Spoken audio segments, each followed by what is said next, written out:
Welcome to Durvang creative studio. Durvang की कहानियां। बिन ब्याही गर्भवती बहन का कसाई भाई। भैया छोड़ दो मुझे, छोड़ दो। माँ, भाभी, बचाओ मुझे।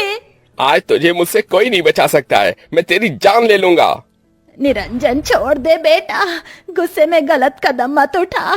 छोड़ दे अपनी बहन के साथ, भला कोई भाई ऐसा कसाईयों सा बर्ताव करता है। लेकिन निरंजन को अपने गुस्से में न तो कुछ दिखाई दे रहा था और न ही सुनाई दे रहा था। जहां बहनें भाइयों के दिल का टुकड़ा होती हैं और भाई तो बहन की हिफाजत के लिए होते हैं, फिर आखिर क्या कारण है जो एक भाई का बर्ताव अपनी बहन के लिए कसाई के जैसा है। निरंजन अपनी बहन के बालों को नोचते हुए उसको आंगन में ले आया और अपनी तलवार निकाल ली। आज मैं तुझे जिंदा नहीं छोड़ूंगा। इसीलिए मैं नहीं चाहता था कि इस खानदान में कोई लड़की पैदा हो, क्योंकि बेटियां सिर्फ और सिर्फ परिवार की इज्जत डुबोती हैं, और तूने तो हमारी नाक कटवा दी, कहीं का नहीं छोड़ा हमें। अपने कसाई भाई का पल पल बढ़ रहे गुस्से को देखकर पद्मा हर पल और लम्हे को खुद में ही कोस रही थी। काश कि मैंने वो गलती नहीं की होती। सुभद्रा, सुभद्रा रोटी ला कर दो। जी लाई। पद्मा जा अपने भैया को रोटी दिया।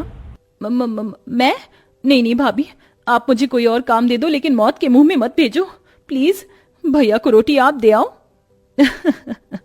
पद्मा, तू ना पहली ऐसी बहन है जो अपने भाई से इतना डरती है, जैसे कि निरंजन तुझे कच्चा ही खा जाएंगे। ठाकुरों के परिवार में जन्मी पद्मा इकलौती लड़की है। घर में दर्जनों नौकर चाकर हैं। निरंजन को अपनी बहन से बहुत लगाव है, लेकिन वो मिजाज का बहुत ही गुस्सैल है। इसलिए परिवार से लेकर घर के नौकर चाकर भी उसका डर मानते थे। आज क्या पहनूं, कुछ भी समझ नहीं आ रहा। ये गुलाबी वाला सूट पहनती हूँ। पद्मा शीशे के आगे गुनगुनाते हुए तैयार होने लगती है। मेरी बिंदिया तेरी निंदिया ना चुरा ले तो कहना, मेरा काजल तुझको पागल ना बना दे तो कहना। तैयार होने के बीच बीच में भी उसका ध्यान फोन में ही था। तभी फोन आता है। फोन पर लिखे नाम को पढ़ते ही पद्मा का चेहरा खिल गया, और ऐसा अक्सर तभी होता है जब इंसान प्यार में पड़ा हो। अरे तुम कहाँ रह गई? जाना, मैं इंतजार कर रहा हूँ। सॉरी, बस निकल रही हूँ चिराग। पद्मा फट से पर्स उठाकर निकल जाती है, जहां माता पिता निर्मला और प्रताप हॉल में बैठे थे। तभी पद्मा के हाथों में चूड़ियां खनकती देखकर भाई निरंजन बड़ी ही खिसियाहट से उसे देखकर गुस्सा करता है। पद्मा, ये चूड़ियां बालियां पहनकर कॉलेज में जाने की क्या जरूरत है? अरे अब नहीं पहनेगी चूड़ियां तो कब पहनेगी? तेरी बहन बड़ी हो गई है, तू जा बिटिया। जी माँ। थोड़ी देर में पद्मा कॉलेज आ जाती है, जहां चिराग बाहर खड़ा था। आ गई आप मैडम जी? अरे अपने आशिक को इतना कौन इंतजार करवाता है? चलो बताओ कैसी लग रही हूँ मैं? एकदम चुड़ैल। अच्छा जी, मैं बुरी लग रही हूँ? चिराग लेके भी ढूंढोगे ना तो भी मेरी जैसी नहीं मिलने वाली। ये तो तुमने एकदम ठीक कहा। तुम्हारा खूबसूरत दूध सा बदन मेरे अंदर आग लगा देता है तुम्हें पाने की। चिराग के मुंह से निकलने वाले शब्दों में हवस भरी हुई थी, जबकि भोली निश्चल पद्मा उसे अपना दिल दिए बैठी थी। समय गुजरता गया। पद्मा, तुम्हें पता है कल मेरा बर्थडे है? अच्छा, तो बताओ क्या तोहफा चाहिए? बस कल का दिन मैं तुम्हारे साथ बिताना चाहता हूँ। यह सुनकर पद्मा ने अटकते शब्दों से कहा। लेकिन चिराग। पद्मा, हम दोनों को एक साथ में 3 महीने हो गए। क्या तुम मुझे एक दिन नहीं दे सकती? तुम मुझ पर भरोसा ही नहीं करती। चिराग की इमोशनल बातों में आकर पद्मा मान गई। ठीक है, मैं आऊंगी। तभी पद्मा चिराग से बातें कर रही होती है कि कमरे के बाहर से गुजरते हुए उसका भाई निरंजन रुक गया और अंदर आ गया। पद्मा का चेहरा पीला पड़ गया। भैया, आप? पद्मा, सोई क्यों नहीं अब तक? शरीफ घरानों की लड़कियां इतनी रात तक नहीं जागती। बस सोने जा रही थी भैया। निरंजन ने अपनी बहन के चेहरे पर डर देखकर प्यार जताते हुए कहा। क्या हुआ, डर गई भैया से? देख बहन, तुझे लगता होगा कि तेरा भाई कितना कसाई है, लेकिन इस भाई के लिए तू बहुत प्यारी है। लेकिन उससे भी प्यारी मुझे तेरी इज्जत है। इस घर की इज्जत तेरे हाथों में है, इसे संभाल कर रखना। जी भैया। चल अब सो जा। अगले दिन पद्मा चिराग के पास चली आई। चिराग, ये कौन सी जगह है और कोई और यहाँ क्यों नहीं दिख रहा? अरे हम दोनों है ना, ये लो जल्दी से इसे पहन कर आ जाओ। पर चिराग, मैं इतने छोटे कपड़े नहीं पहनती। पद्मा मेरी खुशी के लिए पहन लो प्लीज।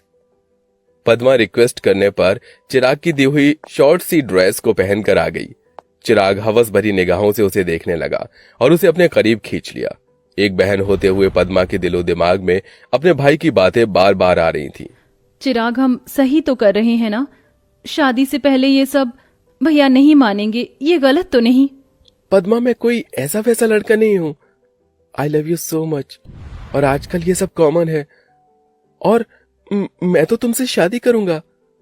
चिराग ने शादी का वादा दिलाकर पद्मा का फायदा उठाया और उसे हमेशा हमेशा के लिए छोड़कर चला गया। पद्मा पूरी तरह से टूट गई। वो दिन रात बस रोती बिलखती रहती। लेकिन तकदीर का दिया इतना दुख कम नहीं था कि पद्मा गर्भवती भी हो गई और उसे उल्टियां होने लगी, जिसे देखकर निरंजन ने शक जताया। आखिर पद्मा को इतनी उल्टी क्यों हो रही है? कहीं ये बिन ब्याही मां तो नहीं बनने वाली? निरंजन ने डॉक्टर को चेकअप करने घर बुलाया। मिस्टर निरंजन, मुबारक हो, आपकी बहन मां बनने वाली है। अपनी कुंवारी बहन के गर्भवती होने की बात से निरंजन आग बबूला हो गया और किसी कसाई की तरह उसका मुंह कसते हुए बोला, बोल, किसका पाप पल रहा है पेट में? किसका पाप लेकर घूम रही है तू पेट में? बोल, नहीं तो तेरी जान ले लूंगा। मेरा बच्चा पाप नहीं है, मेरे प्यार की निशानी है। ये सुनकर निरंजन बौखलाकर अपनी गर्भवती बहन का गला घोटने लगता है। हाजी, छोड़ो, ये क्या कसाई पना कर रहे हो? उसकी हालत तो देखो, बहन है वो तुम्हारी। ये सुनकर निरंजन दांत पीसकर गरजते हुए बोला, ये मेरी बहन नहीं है। हम ठाकुर अपनी इज्जत के लिए मरते हैं। कुंवारे में मुंह काला कर लिया इसने। कौन अपनाएगा मेरी बिन ब्याही इस बहन को? सारा जमाना थूकेगा हम पर।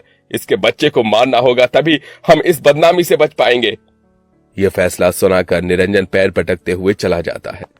गुजरते दिन के साथ पद्मा का पेट दिखने लगता है। मां सुभद्रा, कहो इससे कि ये दवाई खा ले और खत्म करे इस बच्चे को। नहीं, मैं अपना बच्चा नहीं गिराऊंगी। यह सुनकर निरंजन अपनी गर्भवती बहन पर बिल्कुल दया नहीं करता और उसके बालों को घसीट कर ले आता है और तलवार निकाल लेता है। आज मैं तेरे टुकड़े टुकड़े कर दूंगा। तो जैसी बिन ब्याही गर्भवती बहन के जीने से अच्छा तेरा मर जाना है। काट डालूंगा तुझे आज।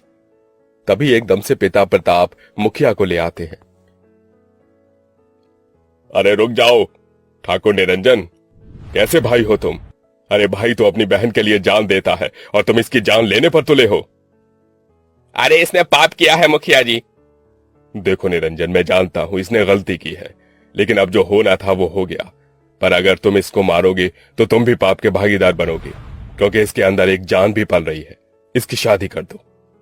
अरे कौन करेगा इससे शादी मुखिया जी, ये जानते हुए कि ये बिन ब्याही मां है। मैं करूंगा पद्मा से शादी भैया। मैं दूंगा इस बच्चे को अपना नाम। मुरली पद्मा के कॉलेज में पढ़ने वाला लड़का था जो हमेशा से उसे पसंद करता था। बुरे वक्त में वो उसका हाथ थामता है, जिसके कुछ महीनों बाद पद्मा अपने बच्चे को इस दुनिया में लाती है। लेकिन आज भी उसके मन में चिराग के धोखे के लिए एक दुख भरी चीत्कार निकलती है। If your kids love funny cartoons, storytime videos, please like, share, comment for more videos and stories. Thanks for watching.